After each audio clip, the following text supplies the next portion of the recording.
Do I just wait for people? So I guess if I've started this live video, I am in Capernaum. I'm just chilling out, but I wanted to share where I am with people so you can see this amazing place. Yeah, hi, how you doing? It's very early still. I woke up at like 4:30 a.m. So I guess I could probably answer questions and stuff. But I am here in Capernaum. There's probably a lot of older people around me and wondering why I'm talking to my phone like this. But this is where the coastline along the Sea of Galilee, where Jesus spent a lot of his time and a lot of his ministry. So this is where I am right now.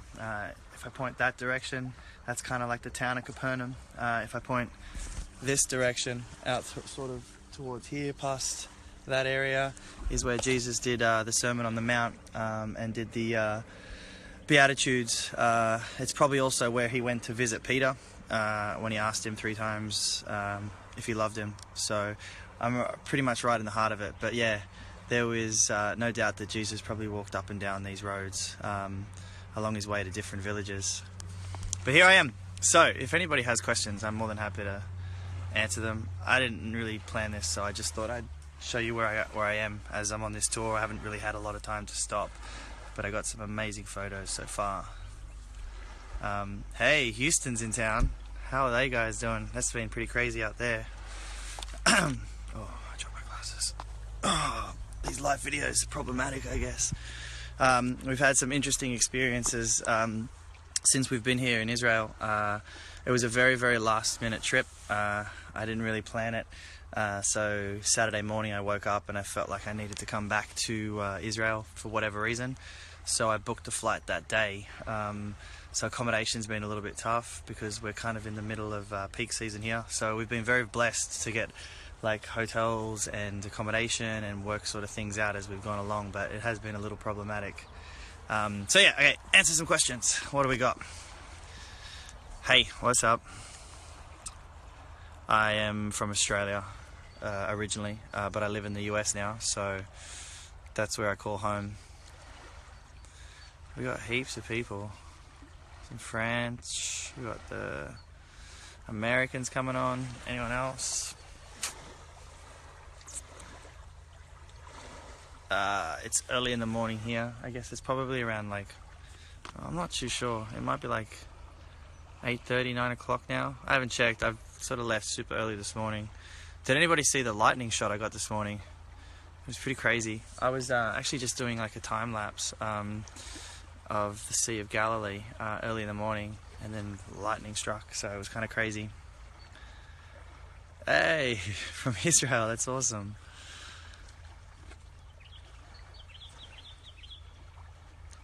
I'm just reading messages now, sorry. I'm really bad with live videos. That's probably why I don't do them very often. Yes, I am okay, I'm super. I'm traveling with one other guy. He decided to sleep in today. I kind of can't help myself. When I'm out here, I want to get as much of the experience as possible, so I sort of spend like 14-15 hour days just running around trying to get as many photos. But I got a little bit of downtime because it's super cloudy, as you can see, so there's not much else I can get, but there's a bit of ray of light coming through there. Hey, happy birthday, Anna. I hope you have an amazing day. I don't know what else to say on these things. Is there any other Jesus followers on right now? And if you haven't been to Israel, you should really check it out. I have been going to some other parts. I've gone to Palestine, and I went to Jericho. I went to Hebron. I met with some Palestinian leaders to have a chat about the situation, and got some really, really interesting insight into kind of what's going on here. You know, I think a lot of people are misinformed. They've never been here before. So I'm trying to like just sort of be fed with information. But I met an amazing organization while I was here, run by some Christian guys, and they do some stuff in Syria. So I may possibly try and go out to Syria if I get a chance. Not on this trip, but hopefully on a future trip, because I would love to get out there and and do what I can and help people as much as possible, even if it's to sort of shed awareness on the organizations that are doing amazing things. Obviously I work with Preemptive Love, who work in Syria and Iraq, and I've been trying to follow closely what's happening in Iraq between the Kurds and the Iraqis, which is really, really upsetting. But yeah, so that's a little bit of stuff that's going on here. I think I got a question. When did you first become a Jesus follower? Such an inspiration. You're always a Christian. When did you? No, I wasn't always a Christian. I think, I always believed in Jesus, but I think there's a huge difference between believing in something and living for something. So, when I was a kid, I used to really be interested in the story of Jesus, but I don't think I was really following what he said. I didn't really understand what he said, to be honest. I didn't understand who God is and why Jesus came. But I think the older I got and the more I experienced in life, I just sort of realized the profound truth of, like, there's only really one great love, and that's the love of the Father. So it really kind of changed who I was. That was about 27 though. So I think that was the point where I was like, okay, I'm either going to make my life about me and about my glory, or I'm going to make my life about something that's bigger, that's something that's more important, something that, is, I guess, an opportunity to bring truth to more people. My story is pretty boring. My story is pretty irrelevant, and 3 generations from now, no one's going to remember who I am. So I'd rather put my energy into something that's more meaningful. And it's kind of surprising how much God has blessed me from that. Being an actor, it's a super interesting business. It's very narcissistic. It's very self-absorbed. A lot of actors have a false sense of value, but there's also a lot of brokenness in my industry. So yeah, for me, being a Christian, believing in what Jesus said, and knowing that I have the love of the Father, who's up there every single day, and he, as broken as this world is, I do believe that he is in control of it, and he has a plan and a purpose for every single person, and it's really just a story about showing who he is, and why he's so important, especially amongst the brokenness of our world. So that's why I'm a Christian. I think I saw another question. What do I think of Muslims? I love all people. I've got a lot of Muslim friends. I'm constantly in discussions with Muslim people. I know that you guys, believe that Jesus was a prophet. I get a lot of people asking me to read the Quran. I've done a bit of study on the Quran. And I guess the biggest issue I have is just the difference. We believe, Jesus is the Son of God. We believe he said that. We believe that, he came for a particular purpose, which was to connect us between, God. Man is extremely broken, and our brokenness is what separates us from God. And I believe Jesus came to reconnect us with the Father. And I think without that, it's super difficult, because otherwise we have to do it on ourselves, on our own backs, and we have to somehow get a way of getting righteousness with God by doing good works, but then the good works are flawed because we're trying to do it for a reward. So it doesn't work. It doesn't work in my eyes, and that's why, I follow the Bible, not the Quran. But I have nothing against anyone who believes, in Islam. We're all people. We all have a right to believe something, and we all follow our own paths. So, my only purpose as a Christian is to love people and to, and to sort of gain knowledge and understanding from, who the Father is. So everyone's on their own journey, and I'm not here to convince anybody of anything. I learned a very, very long time ago that there's nothing I can do to change somebody's heart. Only the Father can do that. So all I'm here to do is just to share the love with his message of, loving him and putting him above all things, and then loving others, which Jesus said are the 2 great commandments.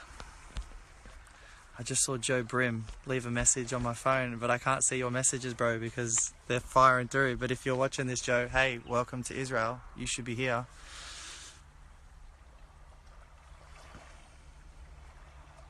Yeah, and I think it's interesting, I post obviously a lot of stuff about God, about being a Christian, and maybe it's hard for people to understand why I do it so often, because they're not with me every single day and they're not around me all the time. But if you knew who I was, if you knew my heart, if you knew what I spoke about, 18 hours of a 24-hour day, then you would know that's just me. That's who I am now. I share it often with people. It's difficult because, when you do put God first and you really trust in Him, it becomes this.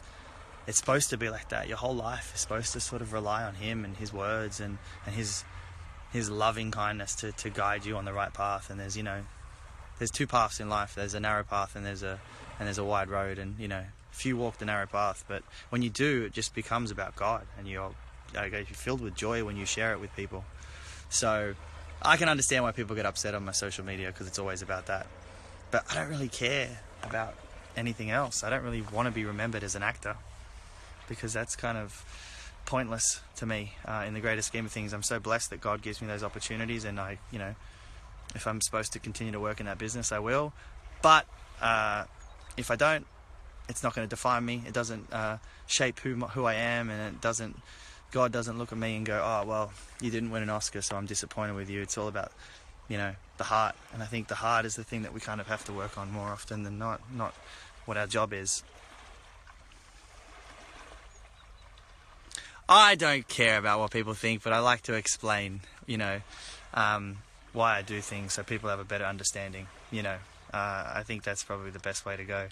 Joe, I miss you. I feel like you're still watching this. I didn't read your full message, but I miss you, bro. Oh, I can't wait to get back to Passion City Church.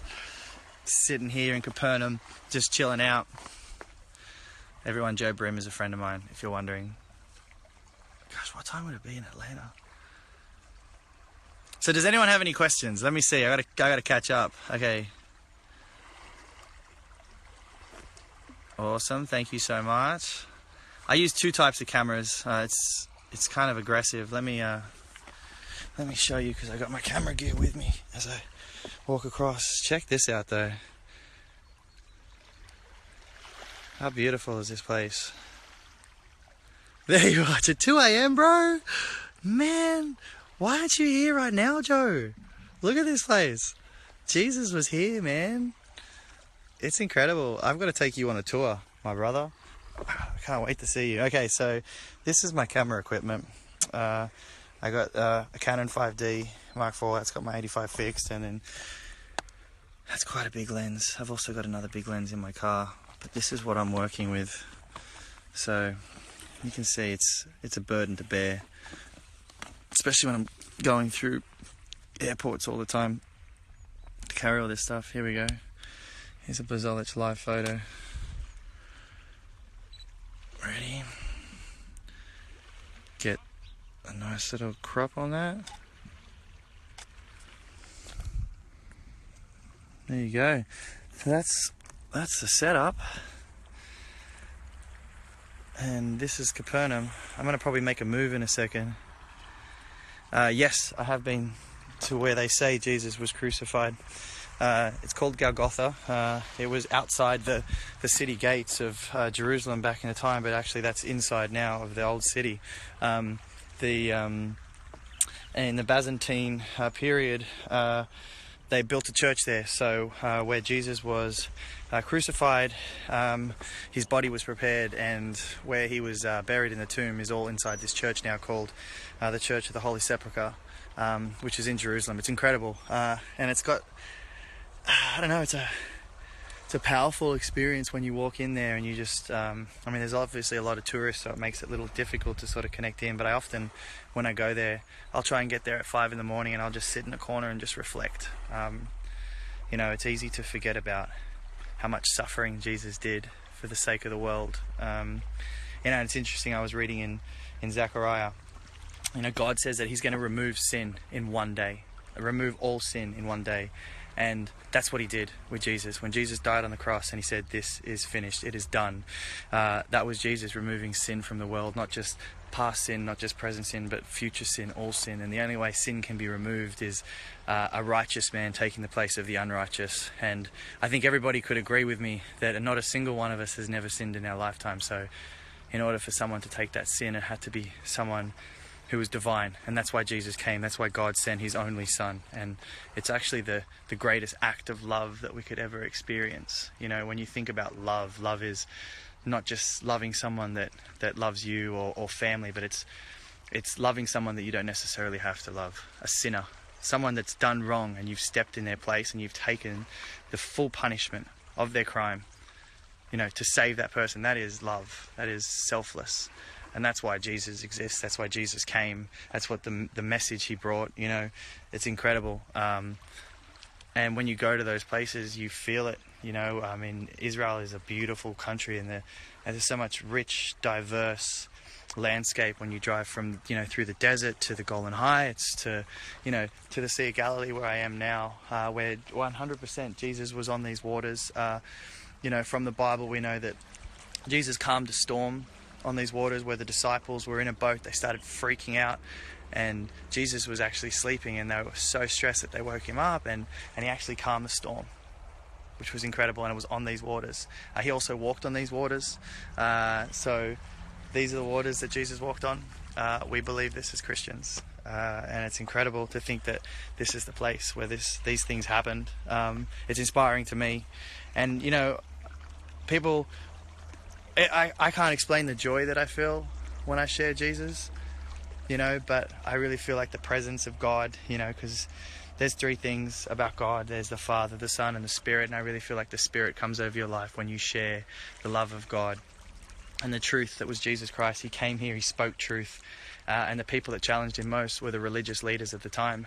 They were the people that wanted him murdered because he was challenging what they believed, the system of this world, which is religion, and essentially what God is saying and what Jesus was saying is it's not about religion, it's about relationship.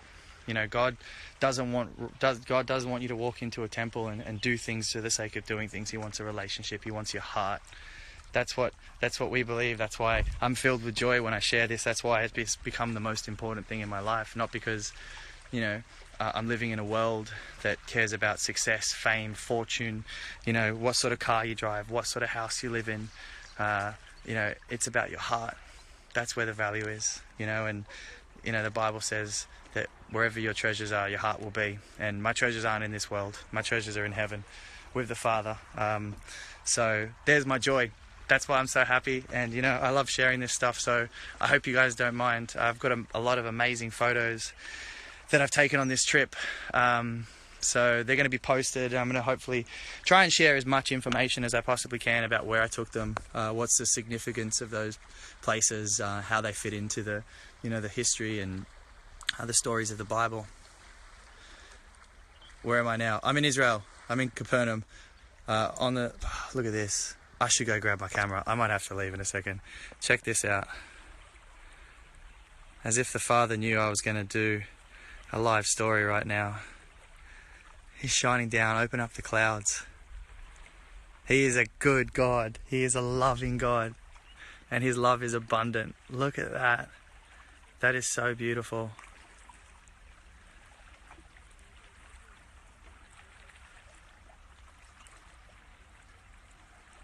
Wherever you guys are, I just hope you're all having a super blessed day. I hope that the day that you have ahead, if you had it, or if you're at night, I hope it's been an amazing one. I hope you have an opportunity to share love with people, not just the people that are in your life that love you, but also strangers, also people that are in need. We live in a broken world. I think one thing that I've noticed about this trip is that we're still broken. We're still so broken, and Jesus came, for the sick. He came to heal the sick.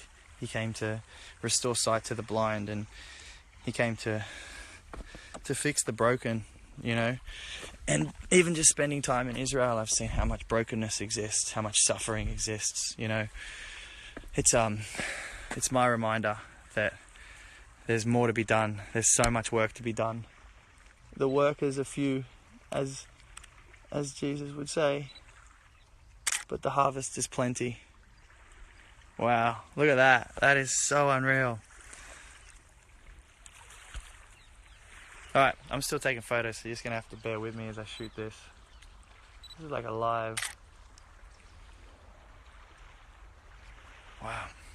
A live photo shoot now. We've got some people from Colombia.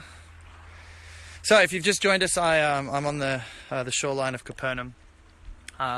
This is actually considered the town of Jesus. After Jesus left Nazareth, he came to Capernaum, and this is where he started his ministry. He met a lot of the disciples here.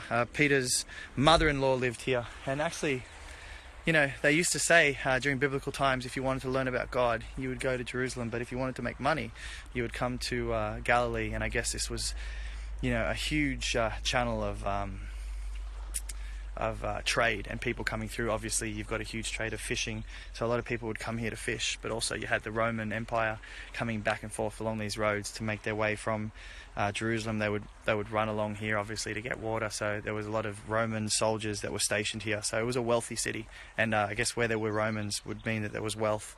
They were protecting something, so it was an extremely wealthy city. So, you know, Jesus came here with a message, and it's interesting because Jesus also said that had he performed miracles like he did in Capernaum and Chorazin and Bethsaida, that if he did the same sort of miracles he did in these places, in Sodom and Gomorrah, all those people would believe.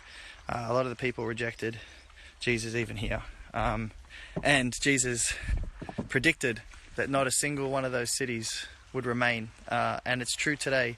Capernaum, there is nothing there except for the remains of what they have from the synagogue. There's no more towns there. There's no more people living there. Chorazin is the same, and so is Bethsaida. So Jesus predicted it, and he predicted so many things, which is why people always go to me, how do you believe that Jesus was real if you have no proof? And I'm like, well, he predicted a lot of stuff that actually happened, and it's still true today. The Bible predicts so many things. Even the eastern gate that was closed up, it was predicted it would be closed up and only the Messiah would walk through it. When his foot lands on the Mount of Olives, it'll crack in half. Great waters will become rushing out, and that gate was closed up in 1541 by the Ottoman Empire, when the Sultan read the prophecy. So he closed it up, worried that the Messiah would walk through that gate. He wanted to prevent him, but in doing so, he also fulfilled more prophecy, which said it would be closed up. You know, Jesus also said that the temple would be destroyed, and it got destroyed in between 65 and 70 AD. It's another thing he predicted. So all his predictions were true. He also predicted that if you believe in him, you know, you'll get persecuted for his name, and that is also definitely true today. You know, so many Christians are persecuted around the world. You know, so it's interesting. Everything he spoke was absolute truth. So it's hard not to believe at a certain point. And this is Capernaum.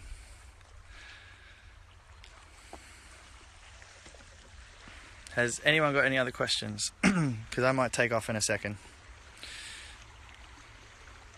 Preach, babe! I'm preaching. I'm not really preaching. I'm just telling you guys what I know. Yeah, God is great. He is so great. I wish I could tell you all the stories that God's just how he moves and how he's so focused and how it's not just like by coincidence or chance, and it's so precise. Everything, you know. It's just kind of incredible. Some of the stories I've even heard from this trip, and some of the more, and you know, the more stuff I've learnt about, you know, Israel, and it's unbelievable. You have to visit this place if you are a Christian and you really do, you know, follow Jesus. You've got to come to this place. It'll open your eyes. It'll make you read the Bible in colour as opposed to black and white. When am I coming to Holland? I don't know. I'm not sure. What do I think about Jews? I love the Jews. I love all people. Everyone always thinks just because I'm a Christian that I'm going to be anti a group of people, and that is absolutely not the case. I have a profound respect for Judaism. You know, I sometimes actually know more about the Old Testament, which is the Torah, than some of my Jewish friends. I'm profound by it. Jesus was a Jew, and you know, it's super insightful, and I love, you know, I love the tradition and the culture. I would actually even, yeah, like, I love it. I think it's incredible. That's probably why I like spending so much time out here. You know, my next trip, I would love to get back to another part of the Middle East. You know, maybe go to, well, if I could get into Syria, I would. I can't go to Iraq right now, but there's definitely some other places I'd like to see. I know a lot of people from Iran have been reaching out to me, so hopefully I get some more time to travel. I would love to see Damascus one day. But yeah, so here I am, Capernaum. But I think I'm going to call that a day. Has anyone got any more questions? Last minutes, and I'll take a few more questions, then I'm going to go take some more photos and maybe pray for a little bit while I'm here by myself. I do know Hillsong Church. I'd love to come to Egypt. That would be wicked.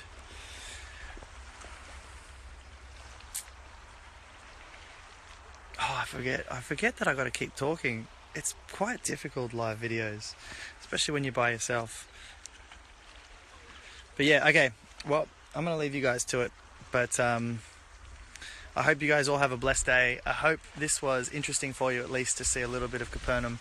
I'm going to make my way up into the town and check out a few things, take some photos.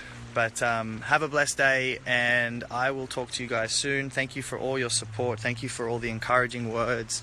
I do tend to read DMs every now and then. I will say this. Sometimes I read a DM and I want to comment back. But if you send me a DM and you really want to comment back, make your profile public. So possibly I can leave a comment on a photo. And that's not saying I'm going to reply to all DMs, because I would literally just have to get a full-time job of replying to DMs. But I will say this, that if there is something I want to say to encourage you, or even just to say thank you, if I can write something on one of your previous photos, I will do that. So if you send me a DM, make sure your profile is public. I can't reply to private profiles. And I'm going to answer this last question. Hey, what's up? I'm going to answer this last question. To study the Bible, you can't just read it. It is an extremely, extremely complicated book. I tried to just read it and understand it, and I never really could. So I started watching a lot of teachers who have studied it. They've spent their whole life studying it, and they do classes. Dr. Randall Smith from GCBI Media, he has a YouTube channel. I watch it every single morning. It's been so helpful to understand things, because it's complicated. Even just understanding, Judaism and their culture is complicated, especially as being a Gentile, like a non-Jew. It's like I don't understand a lot of it, so I needed to really reach out to people who did, and every time I speak to them, it's so insightful. You'll learn so much. So I would recommend studying, not just reading. Find books, find commentaries about each book. There's so much information on the internet. It's amazing. You've just really got to find someone that you connect with and like. But I'd say just reading it without any context, any backstory, and any understanding, you're probably going to get lost. And I don't believe the Bible has verses. So often you meet people who read it and they'll just take one verse and create the meaning of that based on their own life, and it's not made for that. There's what God wants to tell us, and that's what we have to find. We can't just interpret and create our own meanings. We've got to find what God's trying to say, and that's kind of the more important part. And I think when you learn about the Bible and you learn what is actually being said, why it's being said, who it's being said to, the context of it all, it actually just gives you such a great understanding of God. And when you understand God, you understand what pleases God, and when you understand what pleases God, you kind of go after that, and that's when you find great joy. I know I've met a lot of people who say that they're struggling in their faith, and often it's because they've never opened their Bible, or they only open their Bible every so often, or they're trying to change something that God says and trying to create their own laws, create their own rules of their own system of life, and it just doesn't work like that. It's kind of like a big commitment. It's hard. That's why being a Christian and being a true follower of Christ isn't the easy road. It'd be much easier for me just to believe in nothing, do what I want, do what pleases myself, and focus on just my acting career and try and make as much money as I can so I can buy a house and buy a nice car and then die and it'll be done. That is the easy way, because it requires less, but it's less fulfilling as well. It's less meaningful, and I think often people will get to the end of their life when they do that and they're just like, what was the point? I've realized that. So yeah, if you want to walk a harder road, you got to be committed, you got to study, you got to understand, you got to change what you do. We're not born good. I think we're born broken. And when you realize your brokenness, you start to understand why God is so important. That's definitely true in my life. Man, I've done some stupid things. I've done some selfish things. And when you realize the stupid things you do and the selfish things you do, you want to change, and it doesn't happen straight away. It's a process. It's an understanding. You got to work out what the lies are as well. the world will feed us with so many lies about our value, our importance, and when you work out the lie, you almost find another way to get to the truth as well, but first you have to discover what the lie is. And that's why sometimes it's interesting looking at social media. I always find it fascinating when people get upset with me because I share stuff about the Bible constantly. And I always think to myself, would you get that upset over someone who posts a selfie of themselves every single day? Like, what's the difference? I mean, they're preaching self and I'm preaching someone else, but we're still doing the same thing. We're just, one person chooses to put a picture of themselves up every single day to show you what they look like, and I choose to share something about God, but we're still just doing the same thing every day. So I hope those people get just as upset with the narcissism of this world as they do with me, because at the end of the day, we're both doing the same thing. We're choosing what we really want to represent ourselves as, and we're going for it. So social media is a tough one, and I definitely feel sorry for this generation. We all get sucked into where our value lies in this world, and Jesus breaks all the rules. He breaks the rules of the world because the rules of the world are broken, and if they weren't, this world would be a paradise, but it's not. You don't have to leave your house for more than 15 minutes to see brokenness every single day. So I don't trust the world. I don't trust the promises it makes. I trust the King of Kings, the Lord of Lords, the Lion of Judah, Yeshua Mashiach, our God in heaven. That's where truth comes from. So that's what I'm trying to go after.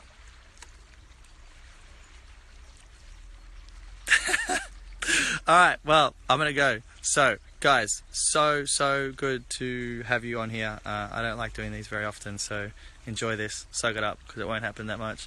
But I hope you're having an amazing day. I am not a pastor. I am just an Australian who loves Jesus. Go back to class. You should hang up right now. Oh, don't worry, we're all selfish. We've just got to break that. So, Olivia, don't give up. The first step to anything is repentance and realizing what you're doing wrong. So, I'll leave that with you, but I hope you have a blessed day. And check this out one more time. This is the Sea of Galilee. The place Jesus walked on water. The place Jesus calmed the storm. The place where Jesus did a bulk of his ministry. He spoke to 5,000 people here about the love, the truth of God. He performed many miracles. He healed the sick. He healed the lepers. He's incredible. This place is incredible. You can understand when you come here why God chose this place to tell his story. It's beautiful. So, blessings to you. I'll talk to you guys soon. Much love.